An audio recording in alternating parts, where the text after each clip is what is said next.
Bonsoir, dans la présence du Saint-Esprit, l'Esprit de vérité. Ma famille de prière bien-aimée, souvenons-nous que lorsque nous sommes unis, nous sommes plus forts. Nos prières rassemblées ont un immense pouvoir. Ensemble, nous formons une armée dont l'arme principale est la prière. Par la prière, nous vainquons l'ennemi. Par la prière, nous triomphons du péché et des tentations.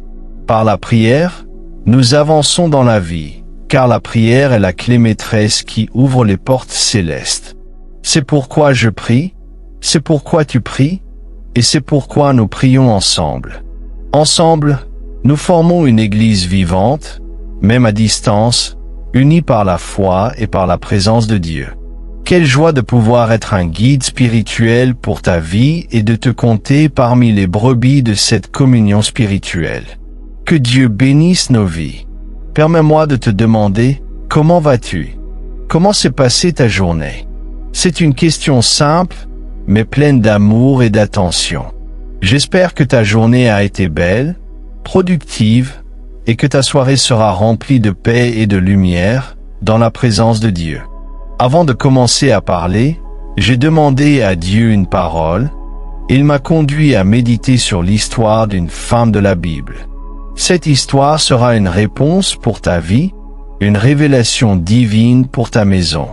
Écoute avec attention ce que Dieu veut te dire, car il te parlera puissamment et de manière personnelle. Notre Dieu est celui qui nous accorde bien au-delà de nos attentes. Peu importe la bataille, le combat ou la situation que tu traverses, une chose est certaine. Dieu nous accorde toujours plus que ce que nous espérions. Avant de méditer sur cette parole, élevons ensemble une prière de reconnaissance. Saint-Esprit de vérité, nous t'aimons de tout notre cœur, de toutes nos forces et de toute notre âme. Nous t'adorons pour tout ce que tu as fait et pour tout ce que tu feras encore. Aujourd'hui, nos cœurs s'élèvent dans la gratitude. Quelle que soit la situation, nous te disons merci, Seigneur, car nous savons que tu apportes toujours la réponse, la solution et la lumière au milieu de l'obscurité. Merci, Seigneur, pour ta fidélité et pour la pluie de bénédictions que tu déverses sur nos vies, nos maisons et nos familles. Nous te confions chaque demande de prière, même les plus simples. Exauce, Seigneur, chaque cœur sincère. Accorde la direction, la victoire, et ouvre les fenêtres des cieux pour répandre tes bénédictions infinies. Nous consacrons cette nuit entre tes mains, au nom du Père, du Fils et du Saint-Esprit. Que cette nuit soit entièrement bénie, remplie de paix, de repos et de renouveau spirituel. Au nom de Jésus, ainsi soit-il. Et nous rendons grâce à Dieu, car c'est par lui que nous obtenons la victoire, par la puissance du nom de Jésus. La Bible nous parle d'une femme nommée Anne. Son histoire porte un message profond pour nos vies. Anne était une femme au cœur sincère et pur, mais elle portait en elle un grand désir, celui d'être mère. À cette époque, être mère était perçu comme un grand honneur. Celle qui avait de nombreux enfants était respectée et reconnue dans la société. Mais Anne ne pouvait pas avoir d'enfants, car elle était stérile. Dans cette culture ancienne, la stérilité était considérée comme une grande honte. C'était une souffrance lourde à porter. Sa rivale, Pénina, qui avait plusieurs enfants, se moquait d'elle et la blessait profondément. Anne vivait dans la tristesse, pleurant souvent en silence. Un jour, elle se rendit au temple pour prier. Là, elle ouvrit son cœur devant Dieu et pléra abondamment. Ses larmes n'étaient pas ordinaires, elles étaient le cri de son âme. Elle versa de nombreuses larmes, une prière profonde et sincère qui toucha le cœur de Dieu. Et c'est alors que le miracle se produisit. Dieu exauça sa prière et lui donna un fils, Samuel, un enfant promis, un fils prophétique né d'un miracle. Souviens-toi, les enfants, les projets, les bénédictions qui naissent des larmes et de la foi sont souvent ceux que Dieu destine à de grandes choses. Ce que Dieu fait naître dans la douleur, il l'utilise pour manifester sa gloire. Que cette parole remplisse ton cœur d'espérance et renouvelle ta foi. Rien n'est impossible à Dieu. Je veux te redire encore une fois cette vérité. Toute personne ou toute bénédiction née d'un miracle est destinée à être utilisée puissamment dans le royaume de Dieu. Anne, cette femme de la Bible, était stérile. Mais Dieu transforma son impossibilité en témoignage. Le fils qu'elle allait porter serait un miracle vivant. Dans sa prière, le cœur brisé, elle dit à Dieu, « Seigneur, donne-moi un fils. Et si tu me donnes ce fils, je te le consacrerai pour toujours. Il sera à toi, pour ton service et ton œuvre. » C'est ainsi qu'Anne fit un vœu sacré devant Dieu. Elle pria, elle pleura, elle persévéra. Et la Bible dit que Dieu visita son sein.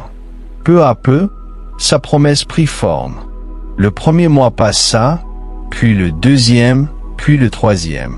Son ventre commença à s'arrondir et à témoigner du miracle. Tout le monde pouvait le voir. Dieu avait honoré la foi d'Anne. Même Pénina, celle qui se moquait d'elle, dut se taire. Car lorsque Dieu décide d'honorer quelqu'un, aucune voie d'humiliation ne peut subsister. Dieu fit taire la honte d'Anne et lui rendit sa dignité. Les mois passèrent, le 4e, le 5e, le 6e, jusqu'au 9e, et enfin Samuel vint au monde, un enfant de promesse, un enfant de miracle, un enfant de larmes et de foi. Mais ce n'est pas seulement la naissance de Samuel qui nous parle, le plus grand message est ce que Dieu fit ensuite. On avait demandé un seul enfant, un seul. Et après l'avoir sevré, elle tint sa promesse, elle apporta Samuel au temple pour qu'il serve Dieu. Elle remit entre les mains du Seigneur celui qu'elle avait tant désiré. Et c'est là que le miracle s'étendit. Après qu'Anne eut donné son fils à Dieu, la Bible dit qu'elle fut de nouveau visitée. Peu de temps après, son ventre recommença à grandir. Dieu l'avait bénie encore. Un deuxième enfant naquit, puis un troisième, puis un quatrième, puis un cinquième, et enfin un sixième. Anne devint la mère de 6 enfants, 3 fils et 2 filles, en plus de Samuel, consacré au Seigneur. Elle avait demandé un fils, et Dieu lui en donna 6. C'est cela le cœur de Dieu.